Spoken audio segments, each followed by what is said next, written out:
Gloire à Dieu. Je vous invite à faire une lecture, si vous le voulez bien, dans l'Évangile selon Marc. On va lire au chapitre 5, à partir du verset 25, et on va prendre l'histoire bien connue, au moins de la part des croyants, de la femme atteinte d'une perte de sang. Évangile selon Marc, chapitre 5, verset 25. Et nous lisons ceci. « Or, il y avait une femme atteinte d'une perte de sang depuis 12 ans. Elle avait beaucoup souffert entre les mains de plusieurs médecins. Elle avait dépensé tout ce qu'elle possédait et elle n'avait éprouvé aucun soulagement, mais était allée plutôt en empirant. Ayant entendu parler de Jésus, elle vint dans la foule par derrière et toucha son vêtement. Car elle disait, si je puis seulement toucher son vêtement, je serai guérie. Au même instant, la perte de sang s'arrêta et elle sentit dans son corps qu'elle était guérie de son mal. Jésus connut aussitôt en lui-même qu'une force était sortie de lui et se retournant au milieu de la foule, il dit, « Qui a touché mes vêtements ?» Ses disciples lui dirent, « Tu vois la foule qui te presse et tu dis, qui m'a touché ?» Et il regardait autour de lui pour voir celle qui avait fait cela. La femme effrayée et tremblante, sachant ce qui s'était passé en elle, vint se jeter à ses pieds et lui dit toute la vérité. Mais Jésus lui dit, « Ma fille, ta foi t'a sauvée, va en paix et sois guérie de ton mal. » Et nous arrêtons là la lecture. Lorsque nous prenons un passage de la Bible, nous avons une mauvaise tendance, et je le dis pour moi, c'est que nous avons toujours tendance à tout spiritualiser. C'est-à-dire qu'avec un texte comme celui-ci, on peut, bien évidemment, et on va quand même le faire, on peut parler du salut, on peut parler de la guérison, et on peut aborder, en fin de compte, ce texte de différentes manières. Mais je crois que c'est bien que nous apprenions à lire la Bible telle qu'elle se présente et à en accepter le message tel qu'il est. Et peut-être qu'ainsi, nous aurons peut-être un petit peu plus de facilité pour nous reconnaître dans un des passages de la Bible et nous dire qu'après tout, ce que le Seigneur a fait pour ici une femme atteinte d'une perte de sang, il peut le faire pour moi dans un autre domaine, puisqu'on sait bien que l'intervention de Jésus ne s'arrête pas à une certaine forme de maladie ou à une certaine forme de péché, mais l'Évangile, c'est pour chacun d'entre nous et c'est pour vous qui êtes ici cet après-midi. La Bible nous apprend tout d'abord, donc on va prendre un petit peu le texte tel qu'on l'a lu, on va essayer de pas trop ajouter de choses, mais le prendre tel qu'il est, l'accepter tel qu'il est, et puis l'expérimenter pour nous avec la grâce de Dieu. Tout d'abord, il nous est dit qu'il y avait une femme atteinte d'une perte de sang depuis 12 ans. C'est un détail que la Bible donne, mais qui montre le temps qui s'est passé, en fin de compte, entre le moment où cette femme a commencé à souffrir et le moment où elle va rencontrer le Seigneur. Quelqu'un a dit que si il fallait retirer de la Bible toutes les pages où il y a des guérisons et des miracles, eh bien, il ne resterait pas beaucoup de pages dans nos Bibles. Parce que l'Évangile, c'est pour rappeler que non seulement Jésus est venu pour les pécheurs perdus, mais il est venu pour tout individu bien portant, malade, peu importe, et donc il est venu pour nous aujourd'hui, que nous soyons bien portants ou malades, que nous ayons besoin du Seigneur ou qu'à notre avis nous n'ayons pas besoin, eh bien, le Seigneur est venu pour nous. Ça me rappelle l'histoire de ce garçon qui un jour est venu dans une assemblée, enfin qui hésitait à aller dans une assemblée parce qu'il disait moi je n'ai pas de problème.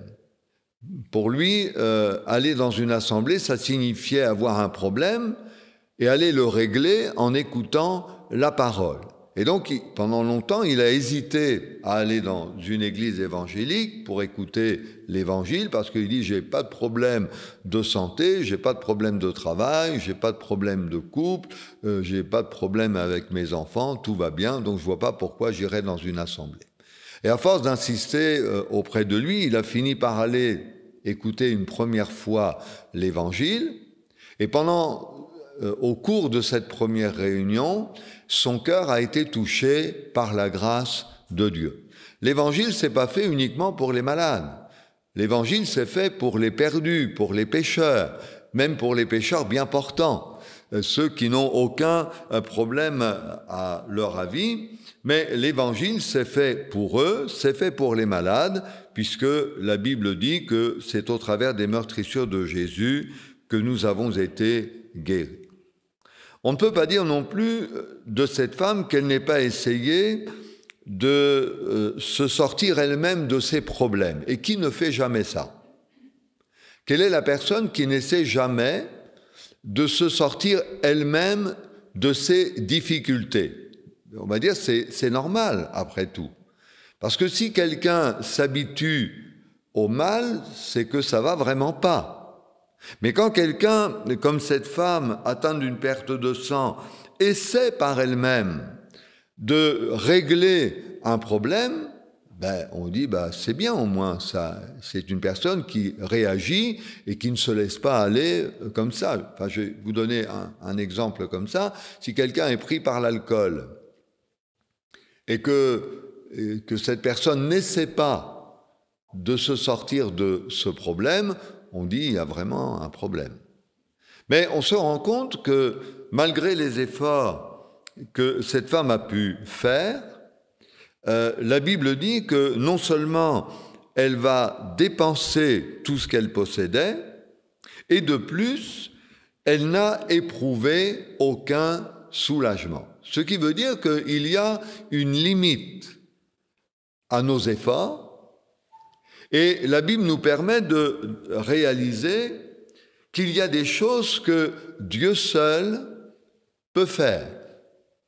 Et que seule la foi en Dieu, la foi en Jésus-Christ, permet de voir l'accomplissement des promesses ou d'être secouru dans un domaine ou dans un autre. Donc, je ne sais pas, vous concernant, si vous vous dites, moi, ma vie, je la bâtis tout seul et je n'ai besoin de personne, ou si vous vous dites, mes problèmes, moi, je les règle moi-même et je n'ai pas besoin de Dieu dans ma vie, vous avez le droit de dire ça, mais il faut que vous sachiez qu'à un moment donné, vous allez vous trouver confronté à un problème parce qu'il y a des choses que vous ne pourrez pas régler vous-même. Peut-être qu'on a besoin d'entendre ça pour que nous soyons amenés les uns et les autres à nous confier dans le Seigneur qui est capable de nous guérir, de nous sauver et de nous aider. C'est dramatique quand on lit dans la Bible que son état était allé plutôt en empirant. Plutôt que de trouver un semblant de mieux, la Bible déclare que son état était allé plutôt en empirant. Et quelquefois dans la vie, c'est un petit peu comme ça, sans aller trop loin. Si on laisse filer les choses, ça peut aller en empirant. Alors que la solution peut se trouver à côté de nous, elle peut se trouver dans la foi en Dieu, dans la foi en Jésus-Christ. Ce matin, on a prié pour un garçon qui est venu ce matin pour la première fois aux réunions, qui a mené une vie de débauche suite à des problèmes personnels. Et ce garçon, il a laissé filer les choses pendant des années. Et ce matin, on l'a, permettez-moi l'expression, on l'a récolté avec une cirrhose au foie. Et il est venu, on a prié pour lui et on croit que le Seigneur est capable de le guérir entièrement de sa cirrhose. Mais est-ce qu'on doit attendre d'être arrivé à un point de non-retour pour dire ce serait quand même bien que, comme cette femme, je cherche à rencontrer le Seigneur. Parce que j'attire votre attention sur le fait que cette femme ne s'est pas habituée à son état, en disant de toute façon c'est comme ça et rien ne changera, mais elle a cherché à rencontrer le Seigneur. Et tout cela simplement par le fait qu'elle a entendu parler de lui. Je disais à des croyants dernièrement que la meilleure des évangélisations, à mon avis, c'est l'évangélisation personnelle. Il y a quelqu'un dans la foule qui lui a parlé de Jésus. Il y a quelqu'un dans son entourage qui a parlé de Jésus. Elle a entendu parler de Jésus. Et la Bible dit, ayant entendu parler de Jésus. Je voudrais vous dire, avec cette phrase que je viens de citer, qu'avec le Seigneur, il n'y a jamais de hasard. Si nous avons entendu parler de Jésus, c'est que Dieu l'a voulu. Et c'est que le Seigneur a préparé quelque chose pour qu'il y ait une rencontre entre un chrétien et un non-chrétien. Je vais vous donner un témoignage, vous allez voir, c'est imparable.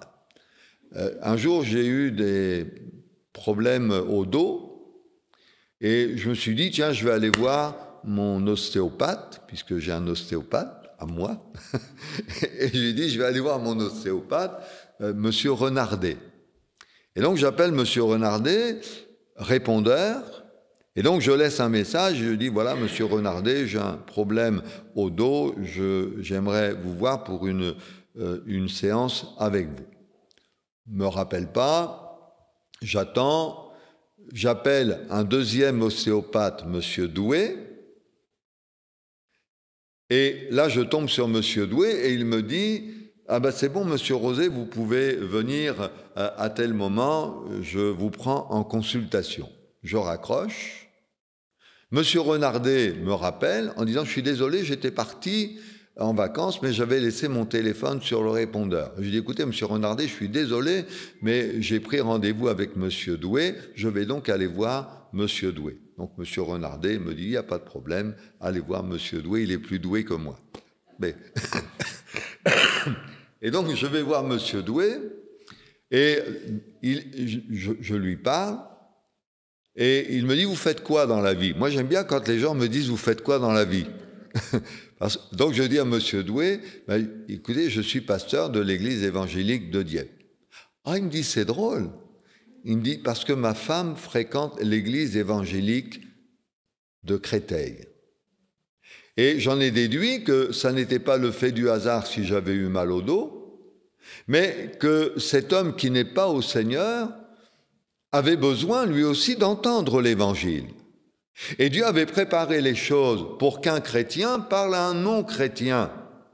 Et donc si nous entendons l'évangile ou si nous avons entendu l'évangile, ça n'est pas le fait du hasard, c'est Dieu qui l'a voulu ainsi. Et permettez-moi d'ajouter que quand nous avons entendu ou quand nous avons entendu parler de Jésus, quelque part, c'est le Seigneur lui-même qui s'est adressé à nous en nous faisant comprendre que nous avions besoin de lui, et parce que nous avions besoin de lui, il était impératif que nous entendions parler de lui. C'est aussi simple que ça. Et donc, quand cette femme va entendre parler de Jésus, la Bible dit, elle vint dans la foule par derrière et toucha son vêtement. Il n'y a rien de plus simple ici. Il y a eu un accès facile auprès du Seigneur, malgré la foule. Vous savez, on dit souvent, quand on veut, vous avez le droit de parler, hein, quand on veut, on peut. C'est pas toujours vrai non plus. Hein, quand on veut, ben oui, mais on ne peut pas toujours. Mais quand on veut venir au Seigneur, on peut.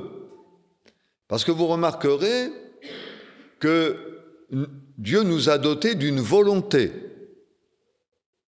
Nous avons le pouvoir, parce que Dieu nous a dotés d'une volonté, nous pouvons choisir entre le bien et le mal. Nous pouvons choisir de nous approcher du Seigneur ou pas. Nous avons une volonté. Je veux. Par exemple, Jésus dit, si quelqu'un veut venir à moi, il n'est pas obligé, mais si quelqu'un le veut, si quelqu'un actionne sa volonté pour venir à moi, eh bien, si quelqu'un veut venir à moi, et on trouve dans la Bible toutes sortes d'exemples comme cela, où la volonté humaine est sollicitée pour faire attention à ce que le Seigneur nous dit, et on n'a pas dit à cette femme, enfin je ne sais pas si on lui a dit, mais enfin l'Écriture ne le dit pas, on ne lui a pas dit, mais écoute, vas-y, essaie de toucher le bord du vêtement de Jésus. Non, elle était animée d'une forte volonté pour prendre des décisions elle-même et pour se frayer un chemin dans la foule et pour toucher le vêtement de Jésus. Et là, on a quelque chose de très personnel, en fin de compte. Si ils avaient été plusieurs, chaque personne aurait pu prendre la même décision de toucher le bord du vêtement de Jésus. L'Évangile, c'est quelque chose de personnel. Elle a fait son choix, elle a actionné sa volonté pour dire, eh bien, je suis malade, j'ai besoin de quelque chose, j'ai besoin de quelqu'un, j'ai entendu parler de Jésus et je vais aller jusqu'à lui, je vais me débrouiller, je vais voir comment je vais faire, mais je vais essayer de toucher le bord de son vêtement. Voulez-vous, cet après-midi, toucher le vêtement de Jésus ? Parce que le simple fait de toucher son vêtement veut dire bien plus que toucher le bord de son vêtement. Ça veut dire placer notre foi en Dieu, placer notre confiance dans le Seigneur. Je n'ai pas besoin de le voir en chair et en os. Il me suffit de croire dans sa mort pour mes péchés, de croire dans sa résurrection. C'est synonyme pour Dieu de toucher le bord de son vêtement. Elle ne pouvait pas faire autrement puisque Jésus n'avait pas encore été crucifié. Donc elle le voyait de ses yeux et elle s'est dit, voilà, il faut que je touche, il faut que je le touche. Il faut que j'ai un contact avec lui, il faut que je le prie, il faut que je lui demande quelque chose, il faut que je lui demande de me guérir. C'est pareil, c'est comme si nous touchions le bord du vêtement de Jésus. Et on peut rendre grâce à Dieu de ce que lorsque nous nous approchons du Seigneur avec foi, nous voyons les choses changer dans notre vie. Gloire à Dieu. Elle a vu les choses changer dans sa vie. C'est ça le plus important. C'est le plus important pour le Seigneur lui-même. Que Dieu puisse constater que quelque chose change dans notre vie. Peut-être que certains au milieu de nous pourraient dire, eh bien, écoutez, c'est vrai, depuis que je viens écouter l'Évangile, il y a des choses qui changent. Et je dis, gloire à Dieu, c'est normal. si rien ne change, si la Bible ne vous parle pas, si le message de la croix ne vous atteint pas, si vous ne vous sentez pas concerné par ce que vous entendez, il y a un problème. Parce que, alors ce n'est pas un reproche, mais parce que la parole de Dieu, l'exemple qui nous est laissé ici dans l'Écriture, nous montre bien et qu'il y a eu chez cette femme, comme chez tant d'autres, un changement. Dieu change les choses. Gloire à Dieu. Un jour, un homme de la Bible a dit à ses frères, il s'agit de Joseph dans l'Ancien Testament, il a dit à ses frères qui lui avaient fait beaucoup de mal, il lui a dit, vous aviez médité de me faire du mal, mais Dieu l'a changé en bien. Gloire à Dieu. Et ce qui est vrai pour lui est vrai aussi pour nous. Dieu veut changer chez nous et autour de nous le mal en bien. Veut changer les choses. Et cette femme, elle va toucher le bord du vêtement de Jésus et peut-être qu'on peut aussi remarquer que la façon dont cette femme, ou plus exactement la foi qu'elle plaçait en Jésus sans le connaître vraiment. C'est ça qui est extraordinaire. Quand on ne connaît pas quelqu'un ou quand on ne connaît pas quelque chose, on a souvent des a priori et des hésitations. On dit, est-ce que c'est vrai? Est-ce que ça va marcher? Est-ce que je dois le faire? Est-ce que je ne dois pas le faire? Mais cette femme, sans vraiment connaître le Seigneur, avait la certitude que si elle touchait le bord de son vêtement, elle avait la certitude qu'elle serait guérie dans son corps. Elle avait la foi, tout simplement. Elle ne s'est pas posé la question, voyez-vous, elle s'est pas posé, alors je vais le dire comme ça pour que vous compreniez bien, elle ne s'est pas posé la question de savoir si Dieu existait ou pas. Elle ne s'est pas posé la question de savoir si Jésus était mort pour ses péchés, ressuscité pour elle. Elle ne s'est pas posé la question. La foi ne pose pas de questions, elle fonce. Et elle va toucher le bord du vêtement de Jésus. Et moi, j'aime beaucoup ce passage-là. Au même instant, la perte de sang s'arrêta. Gloire à Dieu.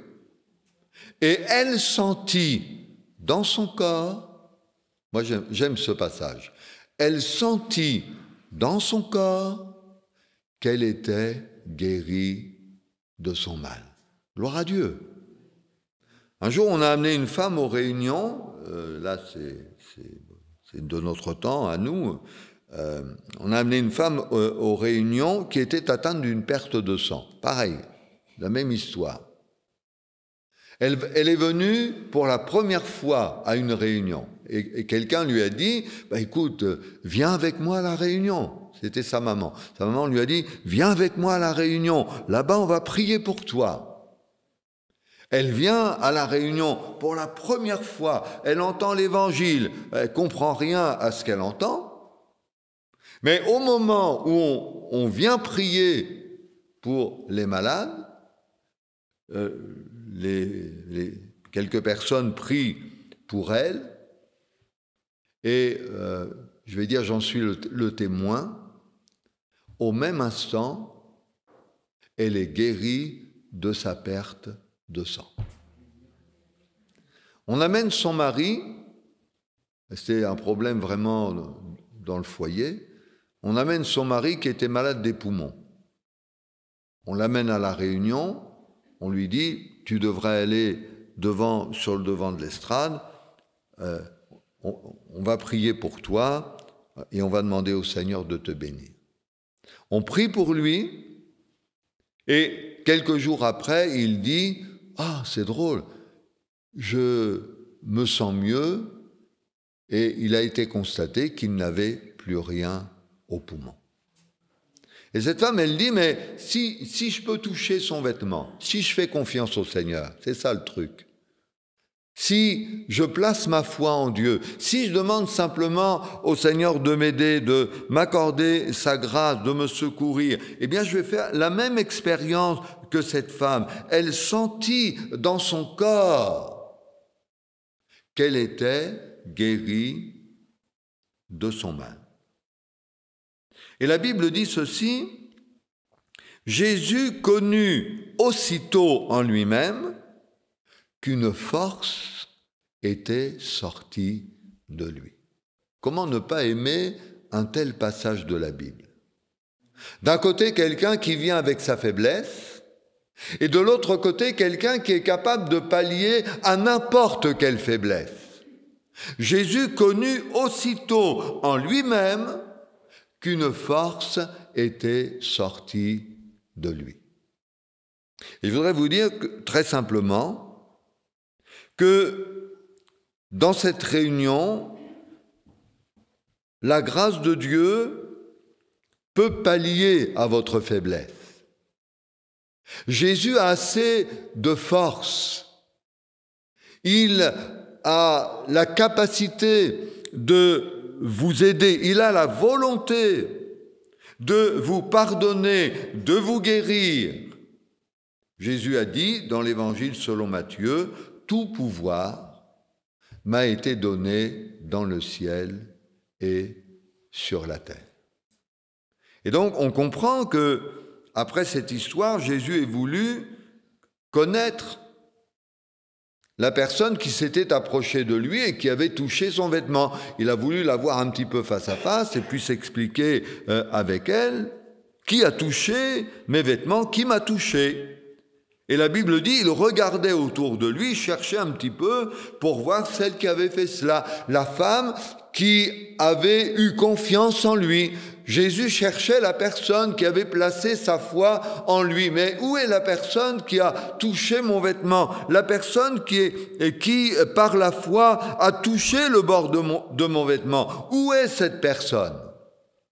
Et donc la dame, elle est venue, effrayée, nous dit la Bible, tremblante.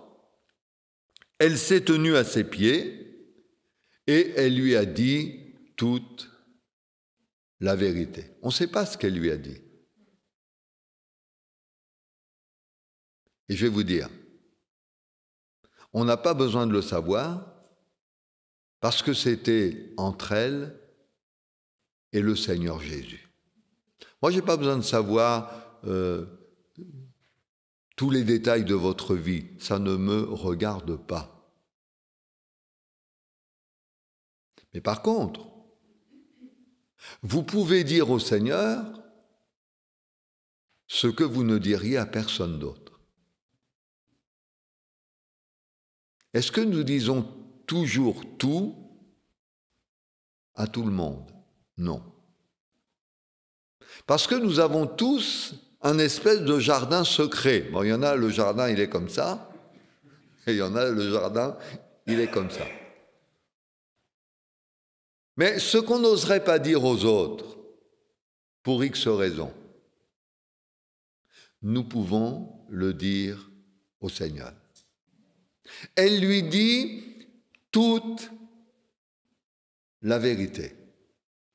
Et je trouve que c'est extraordinaire, ce tête-à-tête avec le Seigneur, ce moment privilégié où l'on parle au Seigneur, où on déballe tout, où on dit « Seigneur, voilà ce qui ne va pas, voilà ce qui ne va pas au fond de mon cœur, voilà ce qui ne va pas dans ma vie. » Elle lui dit toute la vérité. Et notre frère disait tout à l'heure, il faut écouter, mais je suis sûr que Jésus s'est tenu là et il a écouté. Parce que quand on parle au Seigneur, le Seigneur, lui, ne nous coupe pas la parole. Mais il écoute. Un jour, je parlais avec quelqu'un, un couple, et je parlais au monsieur, et le monsieur n'arrêtait pas de me couper la parole. Donc ça commençait à m'énerver un peu. Et sa femme lui dit, mais tais-toi et écoute-le. Et c'est vrai pour nous. La Bible nous invite peut-être à dire, mais voilà, je veux me tenir devant le Seigneur, je veux lui dire ce que j'ai, je veux déballer ce qu'il y a au fond de mon cœur, je veux me décharger sur le Seigneur. Mais aussi, je veux écouter ce que le Seigneur a à me dire. Et Jésus va dire à cette femme, et je voudrais que, pour terminer, que vous reteniez vraiment ça, Jésus va lui dire, « Ma fille, ta foi t'a sauvée, va en paix et sois guérie de ton mal. » Quel beau message, non ? Hein, c'est comme si le Seigneur venait vous trouver cet après-midi, que vous lui disiez « Ah Seigneur, ça va pas, ceci, cela. » Vous énervez un bon coup là. Vous placez votre foi dans le Seigneur et Jésus vous dit « Mon fils, ma fille, ta foi t'a sauvé, va en paix et sois guéri de ton mal. » Vous vous souvenez comment elle est venue ? Elle est venue avec sa souffrance. Et elle repart avec ce beau message, « Va en paix et sois guéri de ton mal. » Gloire à Dieu. Et je suis sûr que le Seigneur peut le faire aussi pour vous. Et qu'il peut avoir pour vous la même phrase qu'il a eue envers cette femme. Enfin, j'espère. J'espère que le Seigneur pourrait vous dire cet après-midi, « Ta foi t'a sauvé. Non seulement elle t'a délivré de ta perte de sang, mais elle t'a donné le salut de ton âme, parce que c'est bien ce qu'il faut comprendre ici. C'est pas seulement elle t'a sauvé de ta perte de sang, mais elle t'a sauvé, comme on l'entend, elle t'a permis d'être pardonné, ta foi t'a permis d'expérimenter le pardon de tes péchés, ta foi t'a sauvé. Eh bien, puisque ta foi t'a sauvé, eh bien, va en paix et sois guéri de ton mal, que le nom du Seigneur soit béni. Ça vaut vraiment la peine d'avoir un tête-à-tête avec Dieu et de venir avec sa souffrance, avec ses interrogations, avec ses péchés, avec ses problèmes, et de dire, mais je veux faire comme cette femme, je veux toucher le bord de son vêtement, et si je touche le bord de son vêtement, eh bien que le nom du Seigneur soit béni, je serai guéri. Amen.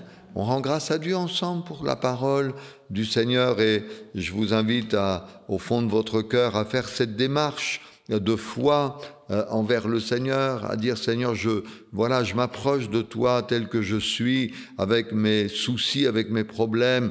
Tu connais ma vie comme Jésus connaissait la vie de cette femme. Il connaît notre vie à chacun, et ce qu'il a fait pour elle, il veut le faire pour nous. Que son nom sois béni. Merci Seigneur pour ta parole que nous pouvons prendre avec simplicité, que nous voulons recevoir par la foi. Ta parole est la vérité, nous voulons y souscrire pleinement. Et si quelqu'un dans cet auditoire, Seigneur, a besoin d'expérimenter ta grâce, si quelqu'un a besoin d'expérimenter la foi, si quelqu'un a besoin de croire non seulement que tu existes, mais que tu es celui qui entend, qui écoute la prière, que tu es celui qui délivre, Seigneur, eh bien je prie pour cette personne au nom de Jésus, pour que la foi naisse dans son cœur et que sa foi lui permette d'être sauvé, d'être délivré du mal au nom de Jésus. Nous venons tels que nous sommes, Seigneur,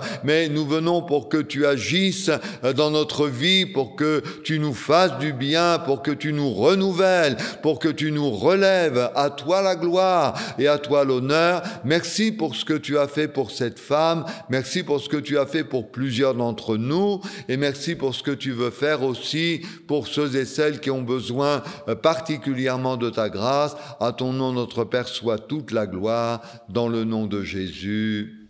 Amen.